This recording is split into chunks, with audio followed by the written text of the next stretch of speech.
अनंत वक्ता कानूनी पिटारा में देखिए, इनकाउंटर संविधान द्वारा प्रदत्त पुलिसिया ब्रह्मास्त्र तो नहीं। स्वागत है आपका राष्ट्रीय हिंदी मासिक पत्रिका अनंत वक्ता के यूट्यूब चैनल में। कानूनी पिटारा में आज बात करेंगे इनकाउंटर की। इनकाउंटर क्या है, क्यों जरूरी है पुलिस के लिए, किन परिस्थितियों में जरूरी है, इनकाउंटर के सभी पहलुओं पर क्या पुलिस का यह कदम जायज है, प्रभावित पक्ष के लिए कानून द्वारा संविधान में क्या उपचार दिए गए हैं, पुलिस इसका कितना दुरुपयोग करती है और सुधार के दिशा में मानवाधिकार आयोग द्वारा क्या कुछ सुझाया गया है। इस पर वरिष्ठ अधिवक्ता सर्वोच्च न्यायालय परमानंद पांडे जी से हमने बात किया। परमानंद पांडे जी वरिष्ठ अधिवक्ता हैं और पत्रकार हैं। इनकाउंटर के सारे पहलुओं पर पांडे जी ने अनंत वक्ता मीडिया के साथ बात किया। मेरा स्पष्ट मानना है कि ऐसा कोई अधिकार संविधान में नहीं है। ये ऐसा कोई अधिकार न तो सीआरपीसी में है और न आईपीसी में मिला हुआ है। पुलिस को सीआरपीसी की धारा 46 के अंतर्गत इतना अधिकार है, वो किसी भी व्यक्ति को अरेस्ट करने के लिए जाए तो उसके साथ अगर कोई अरेस्ट करने के लिए तैयार नहीं होता है, अपनी गिरफ्तारी देने के लिए नहीं तैयार होता है और उस पर हमला करता है, तो पुलिस को अधिकार है कि उसको कार्रवाई करे। जवाबी कार्रवाई में अगर किसी की मौत हो जाती है तो उसके लिए पुलिस को एनकाउंटर के लिए उतना ही अधिकार है जो एक आम आदमी को मिला हुआ अधिकार है। आम आदमी को यह अधिकार है कि कोई भी व्यक्ति अगर उसके ऊपर हमला करता है तो वह आत्मरक्षा में पुलिस कोई कदम उठा सकता है। अगर जरूरत पड़ी तो वो उसको मार भी देगी। किसी महिला के साथ अगर बलात्कार हो रहा है, अगर वो बलात्कारी मानने के लिए तैयार नहीं है तो महिला आत्मरक्षा में चाहे तो हत्या कर दे। यही अधिकार पुलिस को भी है कि आत्मरक्षा में किसी न किसी का उनका जो वो उस परिधि में आता है। गिरफ्तारी के लिए जा रहे हैं, आप गिरफ्तारी देने से इनकार कर रहे हैं, गिरफ्तारी देने को कौन कहे, आप उसके ऊपर हथियार चला करके गोलीबारी कर रहे हैं और पुलिस की जान को खतरे में डाल रहे हैं, तो पुलिस ऐसे मौके पर वो धारा 46 सीआरपीसी में किया हुआ है। और आत्मरक्षा का अधिकार आईपीसी की धारा 100 के अंतर्गत हर व्यक्ति को है कि अगर मेरे ऊपर हमला हो रहा है, रात में मेरे घर में डकैती हो रही है, मुझे सड़क पर छोड़ते हुए 4 गुंडे मेरे ऊपर चाकू से हमला करके मेरी नरगति कर रहे हैं, मुझे ऐसा लगता है कि मेरी जान खत्म हो जाएगी, तो मेरे पास जो भी हथियार होगा, जो भी साधन होगा, जितनी भी ताकत होगी, उस ताकत से मैं उनके हमले का जवाब दूंगा और उसमें अगर किसी की जान चली जाती है तो इसमें यह आत्मरक्षा का अधिकार हर व्यक्ति को मिला। जहां तक संविधान की बात आपने कहा, तो संविधान में ऐसा कोई प्रावधान नहीं है कि कोई किसी की हत्या करे। संविधान में यही कहा गया है कि ड्यू प्रोसेस ऑफ लॉ के तहत किसी व्यक्ति को जैसे फांसी की सजा दी तो वह एक पूरी तरह से उसका मुकदमा चलाया जाता है, उसके पक्ष को सुना जाता है, उसके विपक्ष को सुना जाता है, उसमें गवाही होती है, उसमें आकलन किया जाता है कि इस व्यक्ति का अपराध कितना जघन्य है, उसके अनुरूप सजा दी जाती है। और उस सजा में अगर उसको फांसी की सजा दी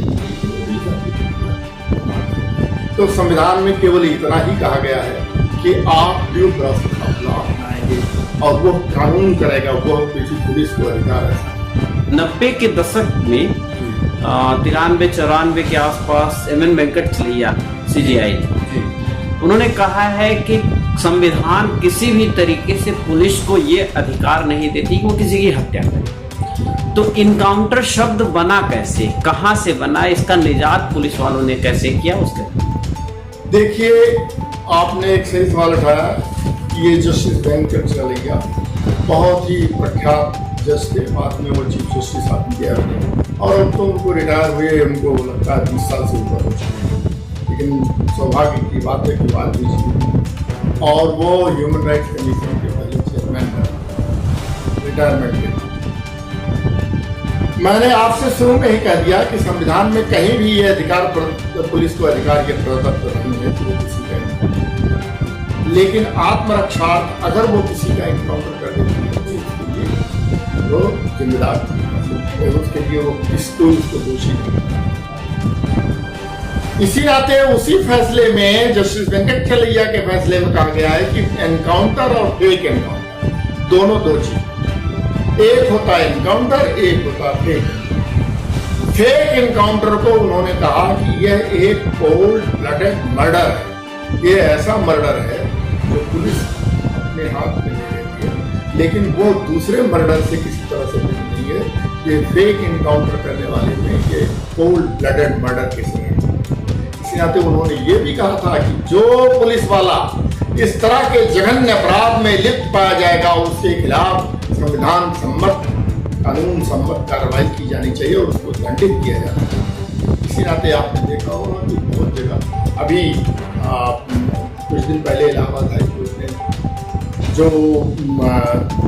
यहाँ पर एनकाउंटर हुआ था जिसमें राजा की मृत्यु हुई, वो उसमें 7 पुलिस वालों को दोषी ठहराया है और उनमें से तो कई पुलिस वाले मर भी गए हैं। उनको कहा गया कि नहीं, आपने इनकाउंटर गलत ढंग से किया था, इनकाउंटर के नाम पर आपने जघन्य हत्या की राजस्थान के न्यायालय से। और उन्होंने डांगी ने उस समय जो विधायक का चुनाव लड़ रहे थे वो उन्होंने प्रदर्शन किया था, आपने उनको जानबूझ करके उनके घर को जलाया और उनको मार दिया। लिहाजा आप लोगों का कृत्य ये किसी तरह से क्षम्य नहीं है, अक्षम्य है। हर इनकाउंटर पे इंक्वायरी बैठती है निश्चित तौर से, इंक्वायरी होती है, उससे ऊपर का उससे सीनियर अधिकारी इंक्वायरी करता है। दोषी पाए जाने पर क्या कानून है भारत में पुलिस के खिलाफ और प्रभावित पक्ष को क्या उपचार मिलता है? देखिए, एनकाउंटर अगर हो गया है तो एनकाउंटर का मतलब तो नॉर्मली यही है कि उसकी मृत्यु हो चुकी, तो उसको क्या मिलेगा? उसके परिवार के लोगों को प्रशासन जो है मुआवजा देता है, ये एक यही नाम आमतौर पर, और पुलिस के लोग उसके लिए दंडित होते हैं, उनको सजा होती है।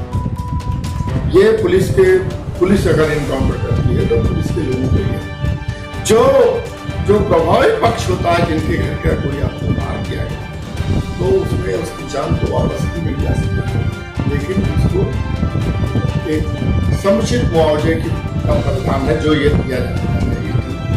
अब कितना दिया जाता है कि कई परिस्थितियों पर निर्भर करता है कि किसको किसमें दिया जाए, किसको। जैसे आप मोटर एक्सीडेंट के केस में देख जाओ, किसी को करोड़ों रुपया मुआवजा मिल जाता है, किसी को कुछ लाख रुपए मिलते हैं। तो ये तमाम चीजों का आकलन न्यायाधीश लोग करते हैं कि मुआवजा दिया जाना चाहिए।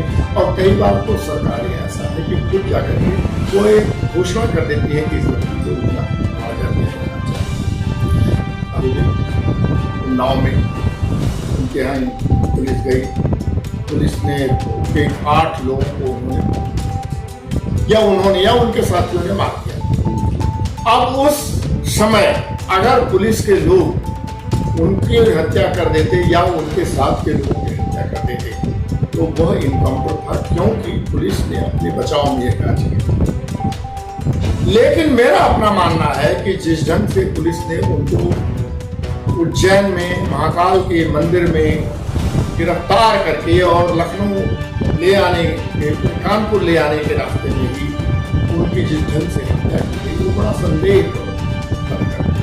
सुप्रीम कोर्ट के एक नहीं अनेक ऐसे फैसले आए हैं कि वह व्यक्ति कस्टडी में आ चुका है, वो इनकाउंटर में नहीं, वह व्यक्ति कस्टडी में, पुलिस की कस्टडी में आया, और कस्टडी में आए हुए व्यक्ति की हत्या ये इनकाउंटर नहीं मानी जाएगी, बल्कि ये एक हत्या साजिश और एक पूरी जानी बूझ करके की हुई हत्या। इस हत्या की जितनी भी निंदा की जाए वो तो कम ही है। सामाजिक तौर पर, प्रशासनिक तौर पर ऐसे व्यक्तियों के खिलाफ कार्रवाई की जानी चाहिए और न्यायिक दृष्टि से उस परिवार के लोगों को पूरा मुआवजा दिया जाना चाहिए। वो देखना पड़ेगा कि वो व्यक्ति कैसा था, हो सकता है वो व्यक्ति के लिए कुछ मुआवजा देने की स्थिति न हो, लेकिन वो जो दोषी पुलिस अधिकारी रहे उनके खिलाफ निश्चित तौर पर कार्रवाई की जानी चाहिए। यही एक दूसरी पार्ट देख लीजिए, हैदराबाद में अभी कुछ लड़के थे जिन्होंने एक लड़की के साथ बलात्कार किया। पुलिस ने उनको पकड़ा और बहुत जाहिर सी बात है, एक बहुत साफ साफ दिखाई देने वाली बात है कि पुलिस ने उनको ले जाते हुए रास्ते में छोड़ा और रास्ते में छोड़ करके उनको भगाया, भगाते हुए उनके जनता इतनी खिलाफ हो चुकी थी क्योंकि जनमानस को आप देखिए, तो एक अबला लड़की के साथ जगह से व्यभिचार बलात्कार किया था, जनता का खून खौल गया। वो चाहती थी कि इन बलात्कारियों की सद्य तुरंत इनको सजा मिलनी चाहिए, क्योंकि कोर्ट में अगर जाएगा तो कई साल लग जाएंगे। तो उनका इनकाउंटर हुआ। उस इनकाउंटर में आपने देखा होगा कि जनता ने पुलिस के ऊपर खून बरसाया। एक और घटना हुई, रुपेश पांडे जिनको कहते हैं कि वो मुख्तार अंसारी, बात की बात है कि मुख्तार अंसारी हमारे क्षेत्र से आते हैं, मऊरा भंजन हम आजमगढ़ के हैं, पहले एक ही दोनों जिला था और वो पूरा एरिया जानते हैं, पूरा क्षेत्र के लोग जानते हैं कि मुख्तार अंसारी एक छिपे हुए बदमाश हैं। उन्होंने तमाम लोगों की हत्या कराई है, तमाम लोग चोरी डकैती कोई ऐसा कराया हो या उनके इशारे पर न किया गया, लेकिन एक व्यक्ति को पकड़ा गया और पकड़ के ले आते समय उसका इनकाउंटर दिखा गया। उसी गाड़ी में 4 लोग और बैठे हुए और तीनों लोग बाकी 3 लोग अचानक गायब हो चुके, उनको पकड़ा भी नहीं जा सका। और एक व्यक्ति का, मुकेश पांडे का यह गया कि उनको भाग रहा था। चलिए वो एक बहुत बड़ा अपराधी है, लेकिन अगर उस व्यक्ति को आपने पकड़ लिया है तो आपको इनकाउंटर करने का कोई अधिकार नहीं है, क्योंकि इससे जहां न्यायिक प्रक्रिया में लोगों को संदेह उत्पन्न होने लगता है, अविश्वास उत्पन्न होने लगता है, वहीं पर पुलिस प्रशासन पर भी लोगों का विश्वास हो जाता है और वो लोग मान के चलते हैं कि पहले भी पुलिस प्रशासन लोगों के साथ जोर जबरदस्ती करता था और आज भी इससे तो तय होता है कि पुलिस दुरुपयोग करती है आमतौर से। जी, इससे बचाव के और सुधार के क्या उपाय किए जा सकते हैं मानवाधिकार आयोग द्वारा, न्यायालय द्वारा, जिससे एक विश्वास बहाली हो सामान्य जनमानस में पुलिस की जो छवि है और न्याय। अब आपने एक ऐसा सवाल उठा दिया है कि ह्यूमन राइट्स कमीशन का गठन तो इसी आधार पर हुआ था कि पुलिस की ज्यादती के खिलाफ उसको नोटिस किया जाए, उसका संज्ञान लिया और उसका संज्ञान लेने के बाद जिससे मानवाधिकार का कोई उल्लंघन हो रहा है तो उस पर पुलिस के खिलाफ कार्रवाई। मैं आपको 1-2 घटनाएं दूंगा, ज्यादा नहीं, 1-2 घटना। हमारे यहाँ एक बहुत बड़े पुलिस ऑफिसर इत्तेफाक से वो मेरे ही जिले प्रदेश के आला अफसर, वो उनके बराबर वो अकेला एक आदमी होता है। उस व्यक्ति के ऊपर आरोप था इलाहाबाद हाईकोर्ट के एक जज की, उसके साथ उन्होंने अब कुचेष्टा की या बलात्कार ही करते लोगों पर तो व्यक्ति बच गया और IPS ऑफिसर बाद में IG हुआ। IG उस समय सबसे बड़ी पोस्ट होगी, तो DGP तो आप बने। उस व्यक्ति को जब वो छूट गया कोर्ट से तो उन्होंने लिखा था कि ये तो पुलिस ऐसी हो गई है कि ये ऑर्गेनाइज्ड ग्रुप ऑफ क्रिमिनल्स हो गए। एक क्रिमिनल होते हैं, ये संगठित गिरोह है जो आपसे, सरकार से, आपसे पैसा भी पाता, आप माने सरकार से, यानी हमसे, जनता से, ये हमारे टैक्स पर पड़ते भी, इनको वर्दी भी मिलती है। ये गुंडा, ये जो खाकी वर्दी में ये सारे लोग गुंडे हैं, इनके खिलाफ ये आज की घटना, ये 50 साल से 50 क्या 60 साल के आसपास इलाहाबाद हाईकोर्ट पड़ी है। ये यूनिफॉर्म में गुंडे हैं। ये घटना है, पुलिस ने ढंग का काम किया है।